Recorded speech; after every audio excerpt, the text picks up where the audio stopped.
આપણે ગયા લેક્ચરમાં જે પાંચમા પાઠનું જે છે એ પૂર્ણ કર્યું, જે પૂરની પરિસ્થિતિ, વાવાઝોડું, દાવાનળ, ત્યારબાદ અંગ્રેજ શાસનની ભારત ઉપર કેવી જે અસર થઈ જેના વિશે આપણે ઘણીવાર જે છે એ આપણા મિત્રોના માધ્યમથી, પેરેન્ટ્સ, દાદા દાદી અથવા તો આપણી આજુબાજુમાં ઘણા બધા જે વ્યક્તિઓના માધ્યમથી અંગ્રેજો આપણી ઉપર કેવી એની અસર થઈ જેના માધ્યમથી જે છે એ આપણે જાણવાના પ્રયત્નો કર્યા છે. તો આપણે જોઈએ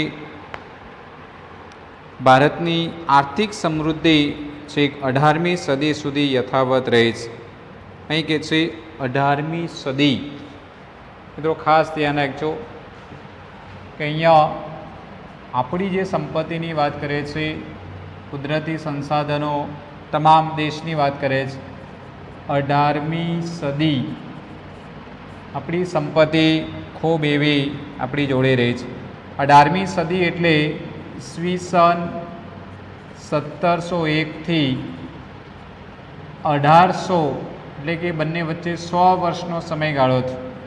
100 વર્ષો.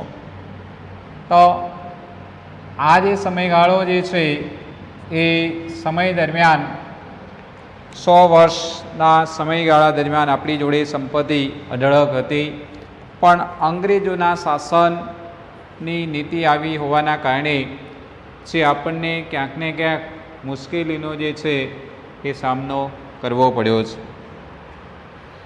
ઔરંગઝેબના અવસાન બાદની અરાજકતા પણ તેને નુકસાન પહોંચાડી શકી ન હતી. એટલે ખાસ કરીને આપણા દેશમાં રાજા મહારાજાઓનું શાસન હતું. ખાસ કરીને ઔરંગઝેબ જે દેશ માટે ખૂબ જ સારું કામ કર્યું છે, પણ તેમ છતાં અરાજકતા, એ ઝઘડા જે થયા એના અવસાન પછી જે અંગ્રેજોને એના પછી ફાવટ આવી ચૂકી છે.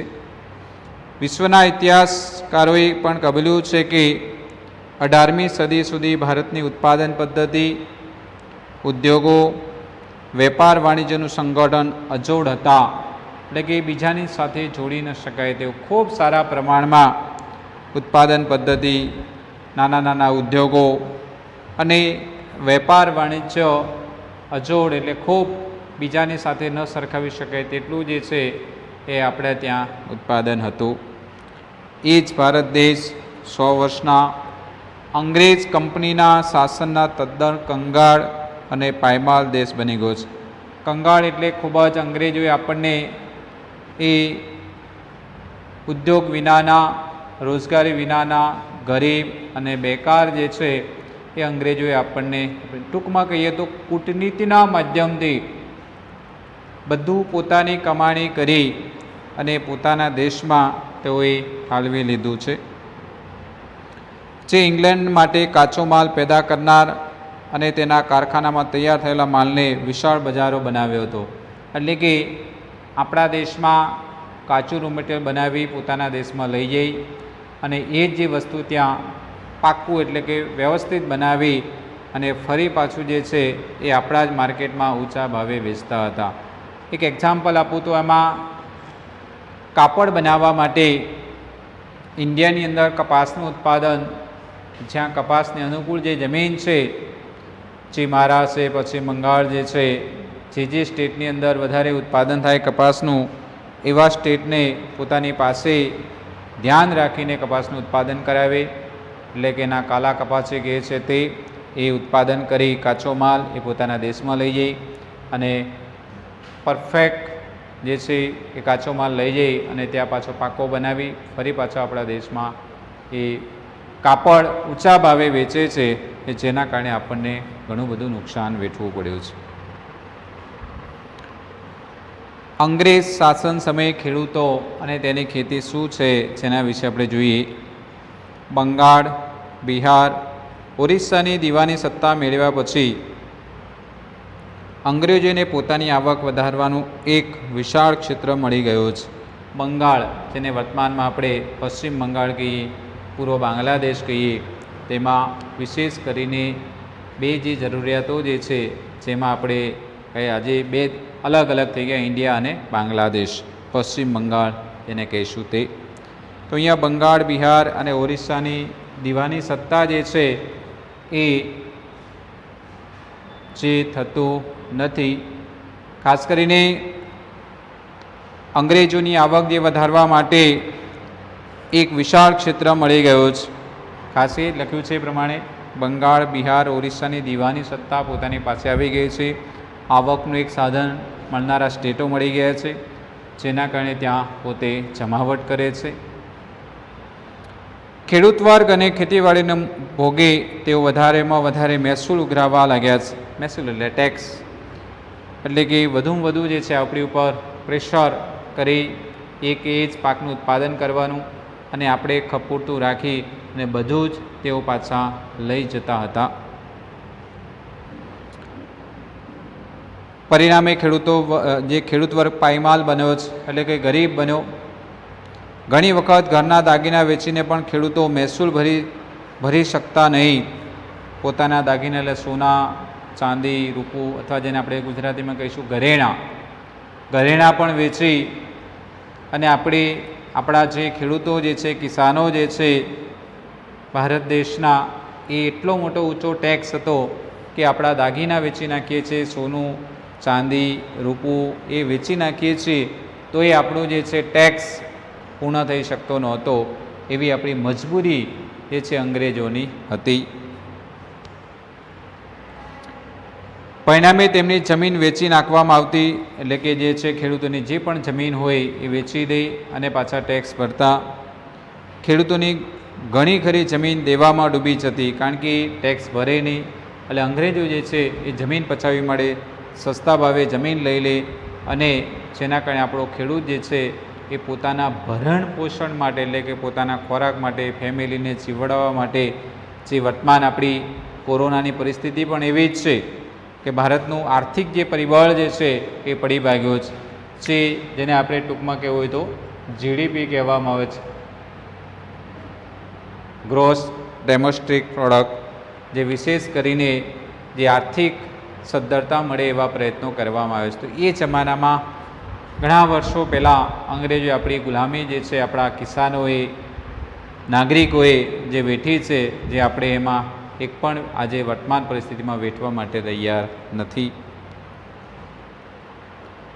કેટલાક ખેડૂતો શાહુકારોની ભારે વ્યાજ પ્રથા ભોગે બનેલી પાયમાલી થયો છે. શું કહે છે? કેટલાક ખેડૂતો શાહુકારોની ભારે વ્યાજ પ્રથા, એટલે કે ગામડાની અંદર જે વ્યક્તિ જોડે પૈસા છે, એક્ઝામ્પલ છે કોઈ પટેલ છે, બ્રાહ્મણ છે, વાણિયા છે અથવા કોઈ પણ કોમ છે. આપણે અહીંયા કોમ સાથે, ધર્મ સાથે કોઈ લેવા દેવા નથી, પણ એક સમજાવવા માટે ઉદાહરણ આપું છું કે ગામની અંદર જે વ્યક્તિ ધનવાન છે અથવા જેની જોડે પૈસા છે, તો ખેડૂતો જે છે એની જોડે ઊંચા વ્યાજે પૈસા લઈ આવે અને એ પૈસા પોતાના ભરણ પોષણ માટે કરે અને જે અનાજ ઉત્પાદન થાય એ શેઠને અથવા જેની જોડે ઉછીના પૈસા લાવ્યા હોય એને બધું ભરપાઈ કરી દેવામાં આવતું હતું, જેના કારણે આપણો ખેડૂત જે છે એ પાયમાલ થયો છે. ખેતીવાડી પડી ભાગી, એટલે ખેતી જે છે બરાબર થતી નહોતી, કારણ કે થાય તો છે જ, પણ એનું પોતાનું જીવન પણ ટકાવી શકવા માટે સક્ષમ નહોતો. તેમાં ઈસવીસન 1770માં બંગાળમાં દારૂણ દુષ્કાળ પડ્યો, ભયંકર દુષ્કાળ પડ્યો 1770માં, જે એક દિવસમાં 2 ટનનું નહીં 1 ટનનું પણ જમવાનું આપણા દેશને પ્રાપ્ય નહોતું થતું. એવી ભયાનક જે છે એ મહામારી જે છે જેવો દુષ્કાળ પડ્યો હતો.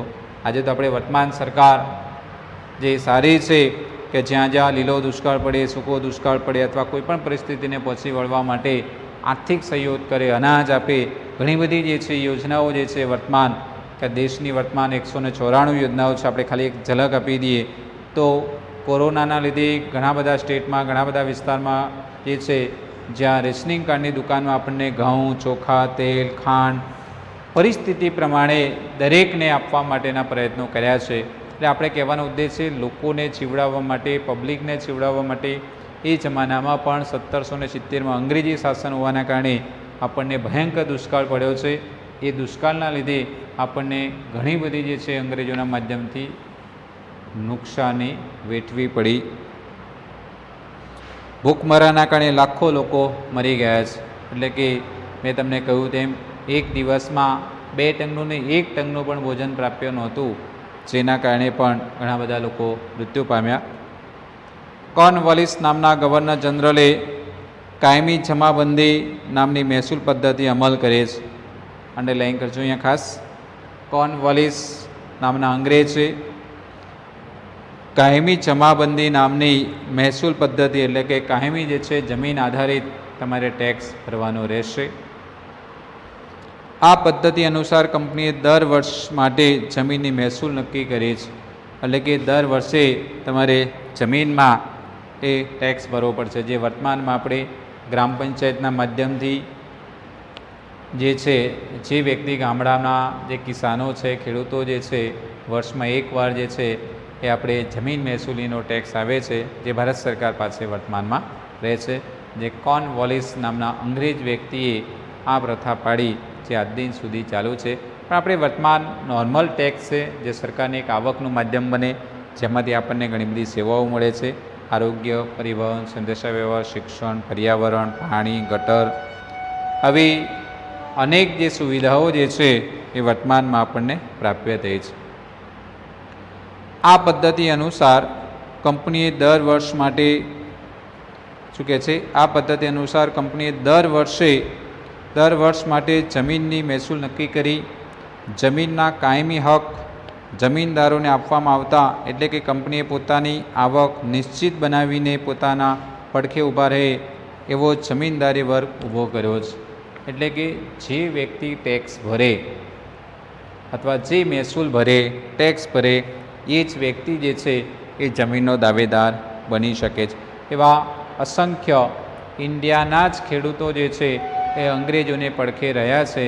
એવી એક સિસ્ટમ, એવી એક પદ્ધતિ એ વખતે એમને લાગુ પાડી શકો. ને કોર્નવાલિસ સામે ખેડૂત તનતોડ મહેનત કરી, તાટ તડકો વેઠીને જમીન ખેડીને પાક ઉત્પાદન કરતા અને તેનું શોષણ પણ કરતા. ઘણી બધી ખરાબ પરિસ્થિતિ 1770 પછીની જે પરિસ્થિતિ જે ઇન્ડિયાના ખેડૂતોની જે ભયંકર રહી છે અંગ્રેજોના શાસનમાં. તનતોડ મહેનત કરાવી, તાટ તડકામાં કામ કરવાનું, શિયાળામાં તડકો, ઉનાળામાં જમીન ખેડી પાક ઉત્પાદન કરે અને તેનું શોષણ. એટલે બધો જ જે છે પાક લઈ જાય, તમને ખાવા પૂરતું પણ અનાજ રાખતા નહોતા. એ જે છે એ ભયાનક જે છે પરિસ્થિતિ અંગ્રેજોની આપણી ઉપર એવી એક છાપ ઊભી કરી હતી. સમાજ જીવનને લાગ્યું ગ્રહણ, એટલે કે કેટલી મુશ્કેલીઓ પડી આપણને 1770 પછી. એટલે કે ખાસ અહીંયા 18મી સદીમાં ઇન્ડિયાના તમામ કિસાનો, તમામ નાગરિકોને અંગ્રેજોના શાસનના કારણે આપણને ઘણી બધી જે મુશ્કેલીઓનો સામનો કરવો પડ્યો છે એ તો આપણે એ જ વેઠી શકે, એ જ કરી શકે. વર્તમાન પેઢી જે છે એમાં ક્યારેય પણ કામ ન કરી શકે. વોરેન હેસ્ટિંગના સમયમાં મહેસૂલ ઉઘરાવવાનું કામ જેને સોંપવામાં આવ્યું તેને કલેક્ટર કહેવામાં આવતા. વોરેન હેસ્ટિંગ્સ મહેસૂલ ઉઘરાવવા માટે એક કર્મચારીને અથવા એક વ્યક્તિની નિમણૂક કરવામાં આવતી. એ વ્યક્તિને કલેક્ટર તરીકે અથવા કલેક્ટર કહેવામાં આવે છે. જે વર્તમાન આપણો કલેક્ટર જે છે, જે આપણા સુરેન્દ્રનગર જિલ્લાના કલેક્ટર કે રાજેશ સર, જે જિલ્લાનો વડો કહેવામાં આવે છે. જે કંઈ પણ ઘટના બને તો એ જે છે એ વ્યક્તિ પોતાની બુદ્ધિશક્તિ પ્રમાણે મદદ કરવા માટે પ્રયત્ન કરે છે. તો અહીંયા એના કરતાં એ જમાનાની વસ્તુ જ આખી અલગ છે. વોરેન હેસ્ટિંગ્સ એક મુખ્ય વ્યક્તિ કહેવાય. એના પછી જે ટેક્સ ઉઘરાવે એને કલેક્ટર તરીકેની નિમણૂક આપવામાં આવતી. તેઓ ન્યાયાધીશનું કામ પણ કરતા, એટલે કે ટેક્સ પણ ઉઘરાવે, ક્યાંય ક્યાંય શોષણ થયું છે, નુકસાન થયું છે, ઝઘડા થયા છે તો ન્યાય આપવાનું કામ પણ જેની નિમણૂક વોરેન હેસ્ટિંગના માધ્યમથી થઈ હોય એ વ્યક્તિ અથવા કર્મચારી અંગ્રેજી રાજતંત્રના આવા વહીવટથી આપણા દેશની પુરાણી ગ્રામ સ્વરાજની પ્રથા નાશ પામી છે. અંગ્રેજોના શાસનથી આપણું જે વહીવટ હતું, જે ગ્રામ પંચાયત જેને આપણે કહીશું, જે ગામના ચોરે નાનું સરખું મકાન બનાવ્યું હોય, કદાચ મકાન ના હોય તો સારી બેસવાની જગ્યા હોય, તો ગામડાના જુદી જુદી જ્ઞાતિઓના માધ્યમથી એક એક પ્રમુખ હોય, એમાંથી એક વિશેષ વ્યક્તિ બનાવી હોય, અને એ જે કોઈપણ સમાજમાં ક્યાંય પણ અન્યાય થયો હોય તો આ લોક સમૂહના માધ્યમથી જે સોલ્યુશન આપવામાં આવતું હતું, જે ત્યાર પછી અંગ્રેજી પ્રથા આવી તો આ પ્રથા નાબૂદ થઈ ગઈ, જેને ગ્રામ સેવક જેથી ગામનો જે વડો છે એના માધ્યમથી એનું સોલ્યુશન લાવવામાં આવતું હતું. પણ અંગ્રેજોના શાસનથી આ પ્રથા પણ એક નાશ પામી. જૂના વખતમાં દરેક ગામ એક નાના પ્રજાસત્તાક જેવું હતું, એટલે બધા સૌ સાથે મળીને કામ કરતા હતા. ગ્રામ પંચાયતો જ ગામડાનો બધો વહીવટ સંભાળતી, એટલે કે ગ્રામ પંચાયત જે છે એ જ તમામ જે છે એ વહીવટ સંભાળતા. દેશની કરોડરજ્જુ જેવી એ ગ્રામ સ્વરાજની સંસ્થા હતી. કરોડરજ્જુ એટલે કે આપણા કમરની અંદર જે 33 મણકા છે, એકાદમાં સેજ ફોલ્ડ આવે તો આપણે બેસી શકતા નથી, ઘણું બધું દુખી શકે છે, તો એની ઉપર જ આખું શરીર ચાલે છે. એમ વહીવટ જે છે એ ગ્રામ પંચાયતના માધ્યમથી ચાલતો હતો, જે કરોડરજ્જુ સમાન કહેવાય છે. કારણ કે ગ્રામ પંચાયતની અંદર તમામ પ્રકારનું સોલ્યુશન ત્યાં મેળવી શકતા હતા. બહારના આક્રમણો વખતે અને સલ્તન શાસન વ્યવસ્થા વખતે પણ આપણી ગ્રામ સ્વરાજ સંસ્થાઓ અડગ ઊભી હતી. એટલે ખૂબ સારી રીતે જે છે એ સક્ષમ બનવા માટે આક્રમણો થતા, ત્યારે ગ્રામ પંચાયતના જે સભ્યો છે, ગામ છે, એની સામે ઊભા રહેતા. અંગ્રેજોએ શરૂ કરેલી આ નવી પદ્ધતિથી તે સંસ્થા નાશ પામે છે. એટલે કે વર્તમાન 1770 પછી જે ઘટનાઓ બની, ગ્રામ પંચાયત હતી સરસ મજાની, પણ અંગ્રેજીના શાસનના કારણે આ ગ્રામ પંચાયત શાસન જે છે એ નાબૂદ થયું. કંપની સરકારે સામાજિક સુધારણાની જેવી રીતે અપનાવી હતી, તેણે લોકોનો ભય પણ ઊભો કર્યો છે. કંપની સરકારે સામાજિક સુધારણાના ઘણા બધા જે પ્રોગ્રામો આપવાના પ્રયત્નો કર્યા, પણ એ લોકોમાં ઘણી જગ્યાએ ડર પણ લાગતો હતો. લોકોને લાગ્યું કે કંપની સરકારે ઇરાદાપૂર્વક ખ્રિસ્તી ધર્મ અંગીકાર કરાવી ભારતના ધર્મ અને સંસ્કૃતિનો નાશ કરવા માગે છે. અહીંયા અલગ એક વસ્તુ છે, અંગ્રેજો જે ખ્રિસ્તી હતા અને ખ્રિસ્તી હોવાના કારણે આપણા એટલે હિન્દુ ધર્મના લોકોને એવું લાગ્યું કે કંપની સરકાર ઇરાદાપૂર્વક ખ્રિસ્તી ધર્મ અંગીકાર કરે, હિન્દુ ધર્મ છોડી અને ખ્રિસ્તી ધર્મ અપનાવવામાં આવશે, એવું ધર્મ અને સંસ્કૃતિ, આપણી સંસ્કૃતિ, આપણો ધર્મ નાશ પામશે, એવું આપણા લોકોને થોડો અહેસાસ થયો.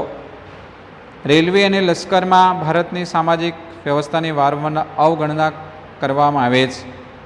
અંગ્રેજોના સમયમાં રેલવેમાં પણ મતભેદ છે, લશ્કરી વ્યવસ્થામાં પણ મતભેદ, અને એ બધી બાબતે થોડોક તફાવત જે છે એ આપણને જોવા મળ્યો છે. તેવી માન્યતા લોકોમાં ઊભી થઈ છે. અને કારણ કે અંગ્રેજોની આખી સિસ્ટમ પદ્ધતિ જે છે અલગ હતી, આપણી અલગ એક પદ્ધતિ હતી, જેના કારણે બંનેમાં ઘણા બધા જે છે ફેરફારો થયા છે. આગ્રામાં એવું ફરમાન બહાર પાડવામાં આવ્યું કે દરેક હિન્દી અંગ્રેજ સલામ જે છે એ ભરવી જોઈએ. શું કહે છે અહીંયા? આગ્રા જે વર્તમાન ઉત્તર પ્રદેશમાં, આગ્રામાં એવું ફરમાન બહાર પાડવામાં આવ્યું હતું કે દરેક હિન્દીએ અંગ્રેજને સલામ ભરવી. જો તેમ કરવામાં ન આવે તો તેને દંડ કે સજાને પાત્ર ગણાતું. પરિણામે અંગ્રેજો પ્રત્યે ભારતીયોની દિલમાં રોષ ને નફરતની જે છે એ લાગણી ઉત્પન્ન થઈ છે. એ બે બાજુ છે, એક બાજુ છે શોષણ, બીજી બાજુ છે નીતિ નિયમો. ધીમે ધીમે આપણી ઉપર નીતિ નિયમો જે છે એ વિશેષ લાદતા ગયા છે. ત્યાં કહ્યું છે કે દરેક હિન્દીને આગ્રાની અંદર કહેવામાં આવ્યું છે કે સલામ ભરવાની, એટલે કે જ્યાં મળે ત્યાં સલામ ભરી, જો તેમ કરવામાં ન આવે તો દંડ અથવા તો સજાને પાત્ર ગણવામાં આવશે. પરિણામે અંગ્રેજો પ્રત્યે ભારતીયોની દિલમાં રોષ એટલે કે ખાસ કરીને ગુસ્સો અને નફરતની લાગણી ઉત્પન્ન થતી જોવા મળે છે. ભારતીય વેપાર અને ઉદ્યોગોનો વિનાશ, નવો મુદ્દો.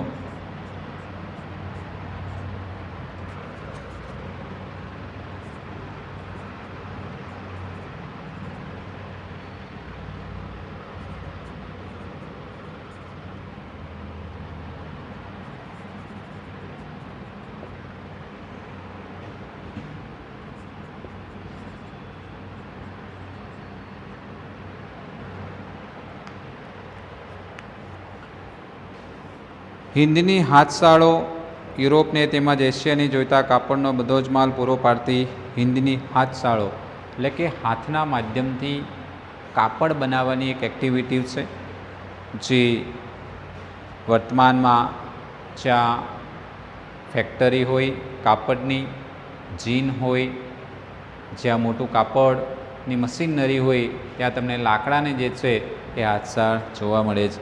જો એ તમારે વર્તમાન લાકડાનું જે છે હાથશાળ જોવી હોય તો આપણી વઢવાણમાં જે પોળો જે છે ત્યાં 2-3 જગ્યાએ છે, તમે જોઈ શકો છો. કે તે વિશેષ તમે અમદાવાદમાં ગુજરાત વિદ્યાપીઠ ગાંધી એ સ્થાપેલી જે સંસ્થા છે જે 1920, એ સંસ્થાની અંદર બીએડ વિભાગ જે છે જ્યાં હાથશાળ છે, જે આજના બીએડ કરનારા તમામ જે વિદ્યાર્થીઓ જે છે એ પોતે કાપડ બનાવે છે. જે કાપડ બનાવે છે ઘરે લઈ જાય છે, એમાં રૂમાલ છે, ચાદર છે, આસન છે, જે તમારે બનાવવું હોય તે જે એમને પ્રેક્ટિકલ સ્વરૂપે એ બતાવવામાં આવે છે, જેને હાથશાળ કહીશું. જે લાકડાનું પગમાં એક ચેપલું હોય છે જેને ફેરફાર કરી શકાય છે.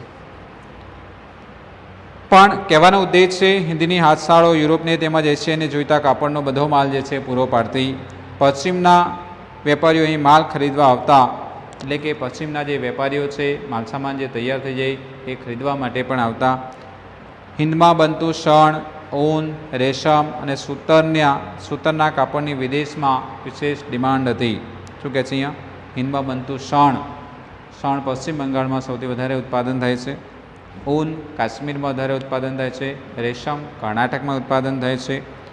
સૂતર જે વિશેષ ખાસ કરીને કપાસમાંથી, ઊંચા પ્રકારના કપાસમાંથી જે વિશેષ પ્રાપ્ય કરવામાં આવે છે. ઢાકાની મુલાયમ એટલે કે વર્તમાન બાંગ્લાદેશ, બારીક મલમલની દુનિયાની મોટી માંગ એ જમાનામાં હતી. બાંગ્લાદેશ અત્યારે દેશ છે, પહેલાં આપણી સાથે હતો, જેના કારણે એ 100 સેન્ટીમીટર જેટલું કાપડ એક વીંટીમાંથી પસાર થઈ જતું એવું ઢાકાનું મલમલનું કાપડ વિશ્વવિખ્યાત હતું, જે આજે પૂર્વ બાંગ્લાદેશ તરીકે આપણે ઓળખીએ છીએ, જેને ઇન્દિરાજીએ 1971માં આઝાદ કર્યો 16મી ઓગસ્ટ. કાપડ ઉપરાંત સુરોખાર, મીઠું, સાકર વગેરે માલની નિકાસ થતી. તેના બદલામાં ભારતમાં અઢળક સોના ચાંદીની આયાત થતી હતી. અહીંયા બે પરિસ્થિતિ છે કે આપણે ખાસ કરીને કાપડ ઉપરાંત સુરોખાર, મીઠું, સાકર વગેરે માલની નિકાસ એટલે આપણે એક્સપોર્ટ કરતા હતા. સુરોખાર એટલે એક પ્રકારનું જે છે એ ઓછું ખારાવાળું મીઠું, સાકર જે આપણી નિકાસ એટલે એક્સપોર્ટ કરતા હતા.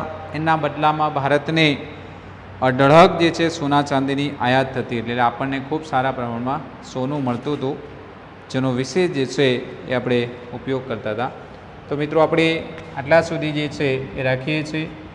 તો જે પણ પ્રશ્નો આવે છે એક વાક્યમાં ટૂંકા એ તમારે પોતાની સ્વાધ્યાય પોથીમાં નોટમાં લખી લેવાનું રહેશે. બાકીનું જે છે એ નેક્સ્ટ ટાઈમે આપણે જોઈશું. અસ્તુ.